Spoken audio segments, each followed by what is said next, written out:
The Republican National Convention in Houston was buzzing like a beehive. Journalists filled the press rows, cameras flashed under the bright stage lights, and thousands of delegates waved flags in anticipation of a historic night. On the stage stood two men who once shared the same ticket, the same White House, and for a time, the same mission: Donald J. Trump and Mike Pence. Trump, larger than life as always, stood with his trademark confidence, jaw set, chin lifted, his red tie glowing under the spotlights like a symbol of defiance. He raised his hand, soaking in the applause from a crowd that erupted into chants of USA. USA. His presence alone commanded the room. Next to him, Pence adjusted his jacket and tried to hold his ground.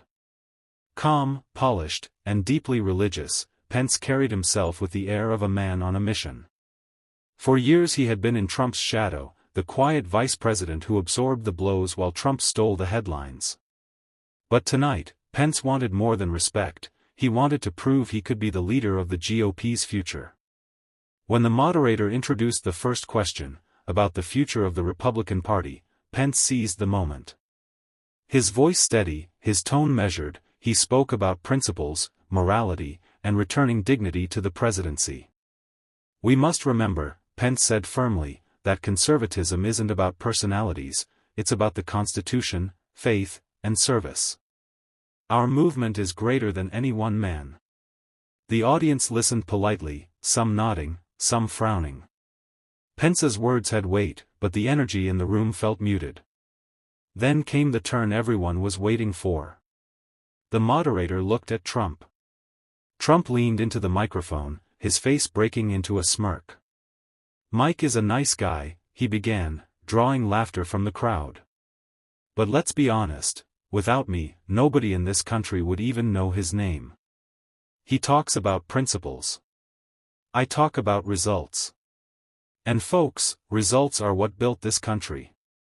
The arena erupted in applause. Pence's jaw tightened. He tried to interrupt, but Trump raised a hand.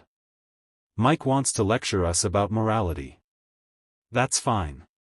But America doesn't need a sermon right now, it needs strength. And nobody in this room doubts who has the strength to win." The crowd thundered in approval. Delegates stood, waving signs, shouting, "Trump! Trump!" as Pence stood still, his face pale under the lights. What was supposed to be his moment of outshining had just been overshadowed completely. The tension in the convention hall thickened as Trump leaned back, clearly enjoying the roar of the crowd. Pence adjusted his tie, his lips pressing into a thin line as he waited for the applause to die down. He wasn't ready to surrender the stage so easily. When the moderator turned back to him, Pence's tone sharpened. "With all due respect, leadership isn't measured only in applause lines or sound bites," he said, his voice rising just enough to carry over the restless murmurs. "It's measured in integrity, in staying true to our Constitution, and in restoring trust in government. That's how we win, not by dividing America further." The words echoed through the hall, striking a chord with some delegates who clapped politely. For a moment, Pence seemed to have regained footing. But Trump, ever the showman, leaned forward and chuckled into the microphone. "Integrity is nice," Trump fired back, "but it doesn't put food on the table. It doesn't stop China. It doesn't protect our border. People don't want lectures, Mike. They want results. And I gave them the strongest economy, the safest borders, and the respect of the entire world. Everybody knows it." The crowd erupted again, stomping and chanting. A wave of red, "Make America Great Again," hats bobbed in the sea of people. Pence tried to smile, but it came off strained, almost forced. He raised a finger to interject, but Trump steamrolled ahead. "Mike wants to be president, and that's fine," Trump continued, his tone dripping with mock sympathy. "But the truth is, America doesn't follow someone who whispers. It follows someone who fights. And when the Democrats tried to destroy this country, who fought? Who stood up? Not Mike. It was me." The audience roared, clapping and whistling, some rising to their feet. Pence's attempt to frame himself as the moral compass of the GOP was drowning under Trump's tidal wave of charisma and crowd control. Cameras zoomed in on Pence's face as he glanced down, his jaw tightening, his fingers nervously tapping the podium. What was supposed to be his shining moment now looked like a slow collapse under the sheer force of Trump's personality. The moderator tried to calm the frenzy, but the damage was done. Trump had turned Pence's lecture into a punchline, leaving him standing awkwardly in the shadows of his own ambition. The moderator, sensing the heat, tried to steer the debate toward policy specifics, the economy, immigration, national security. But the room was no longer focused on numbers or policy memos. It was focused on the raw duel unfolding before them. "Governor Pence," the moderator pressed, "how would your leadership differ from President Trump's?" Pence seized the opening, his voice tightening with determination. "I would lead with humility," he said. "With respect for the law, with faith in God, and with a steady hand that doesn't throw this nation into chaos every time a tweet is sent. America deserves stability." A few polite claps rose from the back rows. Pence allowed himself the faintest smile, hoping he had finally struck a nerve. But Trump's response came swift and merciless. He leaned into his mic, his smirk widening. "Mike talks about humility," he said, drawing laughter from the front rows. "Humility doesn't build jobs. Humility doesn't beat China. Humility doesn't secure the border. What Mike calls humility, I call weakness. And America doesn't want weak." The hall erupted, this time louder than before. Some delegates whistled, others pumped their fists in the air, chanting Trump's name again. The camera panned to Pence, his face tightening as he forced a composed expression. Trump wasn't done. He pointed across the stage, his voice booming. "Mike wants to lead with sermons. I led with results. The strongest economy, the toughest border, peace through strength. And let me tell you something, no one was laughing at America when I was in charge. They were laughing when Biden took over, and Pence stood by silent." The crowd roared. The chant shifted to, "For more years. For more years," echoing through the rafters. Pence gripped the podium, his knuckles white. His strategy of painting himself as the dignified alternative had collided head-on with Trump's tidal wave of confidence and crowd control. Each time Pence spoke, Trump's rebuttals not only dismantled his points but turned them into ammunition. Delegates in the front row were already whispering to one another, their expressions clear. Pence wasn't outshining Trump. He was being swallowed whole. The moderator, trying to restore balance, shifted the topic to foreign policy. "Vice President Pence," he asked, "you've spoken about America's role on the world stage. How would your approach differ from President Trump's?" Pence straightened, his eyes flashing with conviction. "I believe America leads by example," he said. "Through steady alliances, through moral clarity, and through diplomacy rooted in principle. We cannot afford reckless behavior that alienates our allies and emboldens our enemies. Leadership requires discipline, not chaos." The hall quieted briefly. Pence's words carried weight, especially to those in the audience weary of Trump's unpredictability. Cameras zoomed in on nodding faces in the crowd. For a fleeting moment, Pence seemed to have gained ground. But Trump was ready. He stepped forward, gripping the microphone with both hands. His voice thundered through the arena. "Discipline," he sneered. "The only discipline I care about is keeping America safe. And let me remind you, when I was president, no wars started. Russia didn't invade Ukraine. Iran didn't test us. China respected us. Why? Because they knew I was strong. They knew I wasn't playing games with moral clarity." The crowd exploded in cheers, drowning out Pence's attempt to respond. Trump pressed harder. "Mike talks about diplomacy. Diplomacy is fine, but you don't win by being nice. You win by being tough. You win by putting America first. And everyone in this room knows, no one was tougher than me. Delegates shot to their feet, waving flags, their chants shaking the convention floor. Trump! Trump! Trump! Thundered through the hall. Pence, gripping his podium tighter, looked like a man losing a battle he hadn't fully prepared for.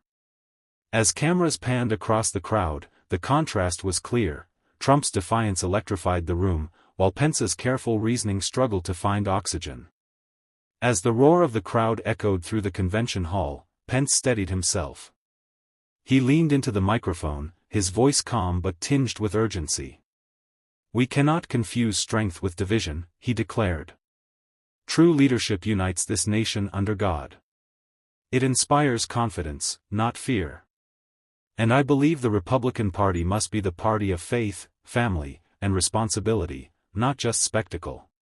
For a second, the words seemed to land. A pocket of applause broke out, and Pence's supporters rose to their feet, cheering in an effort to show their presence. Pence allowed himself a brief smile, finally sensing a glimmer of momentum. Trump, however, didn't let the silence linger. He straightened his jacket, smirked, and stepped forward as though reclaiming ground that was never in doubt. "Mike says he wants unity," Trump fired, his voice booming. "But the only unity he ever showed was when he stood quietly in the background while I rebuilt America. Nobody voted for sermons. They voted for results. They voted for me." The crowd erupted again, this time, even louder. Delegates waved banners high, chanting Trump's name with a rhythm that shook the rafters. The camera caught Pence's smile fading, replaced by a tight-lipped expression of frustration. Trump wasn't finished. "Let me ask you all something," he said, turning to the audience. "When gas was cheap, when jobs were booming, when our borders were secure, did anybody say, 'Thank you, Mike'?" The crowd answered with laughter and shouts of "No." Trump leaned closer to the mic, delivering the punch. "No. They said thank you, Trump." The laughter and applause thundered across the arena, drowning Pence's attempts to respond. Delegates clapped and stomped, the chant of "For more years," rising once again. Pence stood frozen, gripping his podium as if it were the only thing keeping him upright. His bid to outshine Trump had turned into a brutal reminder. In the arena of raw politics, Trump's magnetism still commanded the stage. The moderator tried to regain control, but the hall had already turned into a battleground of chants and cheers. Pence gripped the microphone, his voice cutting through the noise. "This party cannot be built on one man's pride," he declared, his tone firm, almost desperate. "It must be built on faith, on respect for the Constitution, and on principles that outlast any single presidency." The words echoed with gravity, drawing applause from scattered corners of the room. Pence leaned forward, sensing he had finally broken through the wall of Trump's dominance. His face glowed with determination. But Trump leaned back, arms crossed, smirk still planted firmly on his face. When the crowd finally hushed, he struck. "Mike says the party can't be built on one man's pride," Trump said slowly, his voice dripping with mock sincerity. "But let me ask you all something. Who built the greatest movement in Republican history? Who brought in millions of new voters? Who flipped states the experts said were impossible?" He raised a hand as the crowd erupted in thunderous applause. It wasn't Mike. It wasn't anyone else. It was Trump. The audience's roar shook the floor. Flags waved, chants of "Trump! Trump! Trump!" thundered from every direction. Trump leaned in closer, his voice sharp as steel. "Mike wants principles. That's fine. But principles don't win elections. Strength does. And the American people know, they've seen it with their own eyes, that I have the strength to lead." Pence's face hardened. He wanted to push back, to remind the crowd of his loyalty, his faith, his years of service.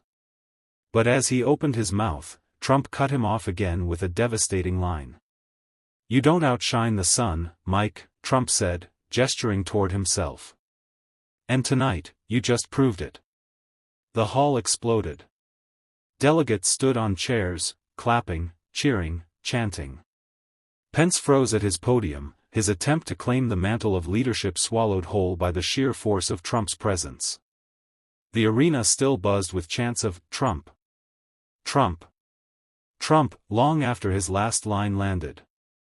Pence's face was calm, but inside, he knew his moment was slipping. He cleared his throat, his voice steady but edged with tension. "With all due respect, this isn't about one man," he said. "This is about the soul of the Republican Party. We must be more than slogans, we must be the example America looks up to." Some polite applause scattered through the hall, mostly from Pence loyalists. But Trump's supporters drowned it out with booming laughter and shouts. Trump tilted his head, smirking as if he had been waiting for this very line. "The soul of the Republican Party?"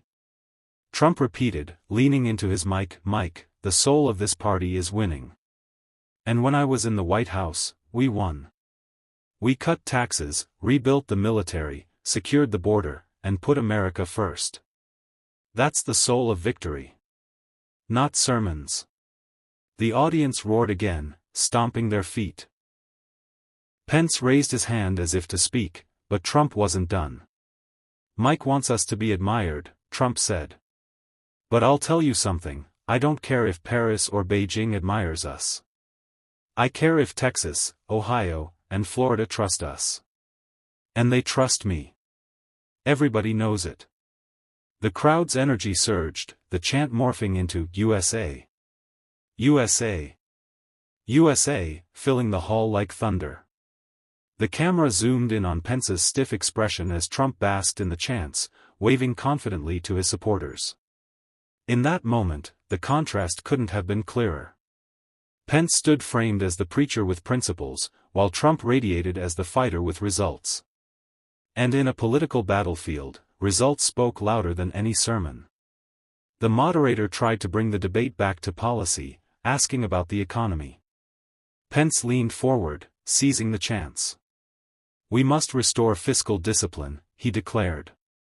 "We cannot saddle future generations with reckless spending. My administration would ensure balanced budgets, responsible governance, and a return to conservative principles." There were nods from a few delegates, particularly those who prided themselves on being budget hawks. Pence finally seemed to be finding a thread that resonated with part of the base.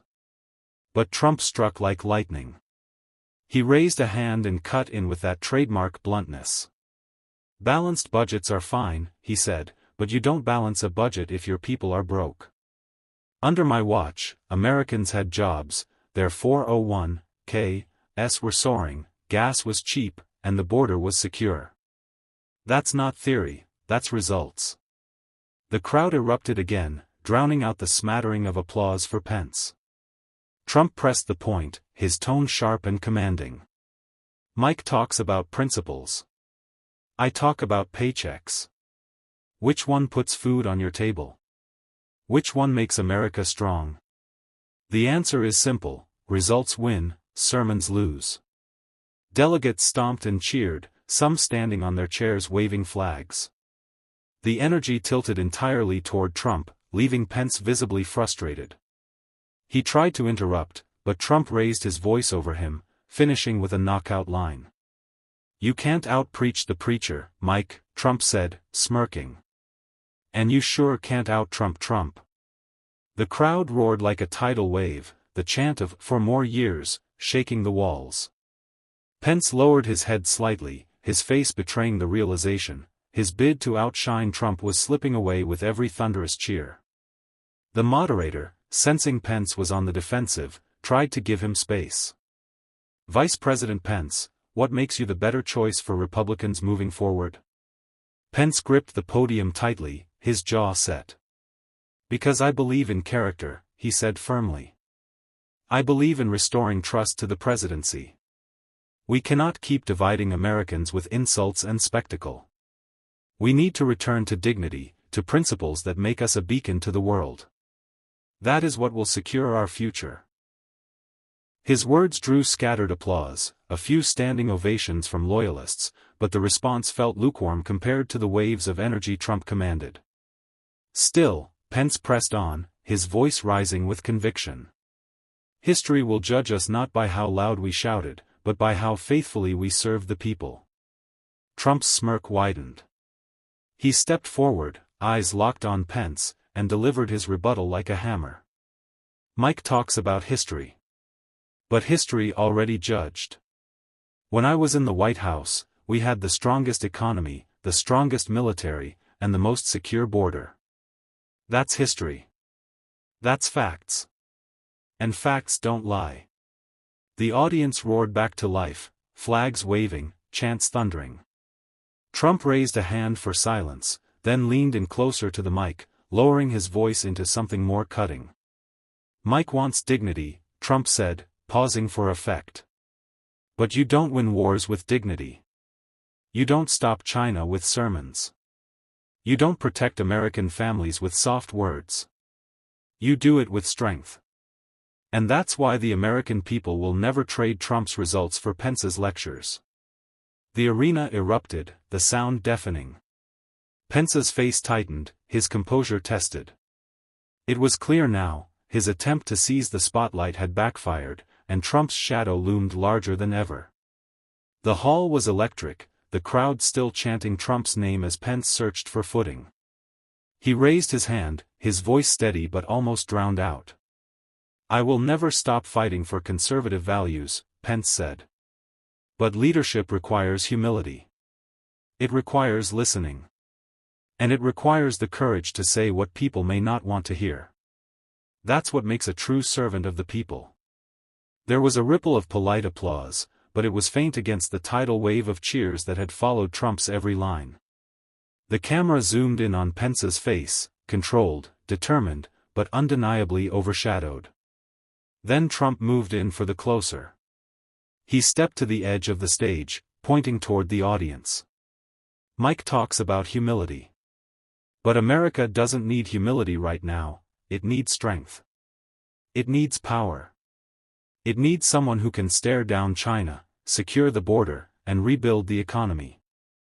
And let me tell you, folks, I've done it before, and I'll do it again. The arena erupted in chaos, flags waving, chants of USA. USA, thundering like an earthquake. Pence's voice was lost in the storm, his attempt to outshine Trump swallowed by the sheer force of Trump's dominance. As the moderator tried to close the debate, the image was clear. Pence had spoken of principles, but Trump had embodied momentum. The camera cut to Trump waving confidently, basking in chants, while Pence stood still at his podium, his shadow stretching long but paling under Trump's blaze. That night, the lesson was sealed. Pence had tried to step into the light, but the spotlight was already claimed.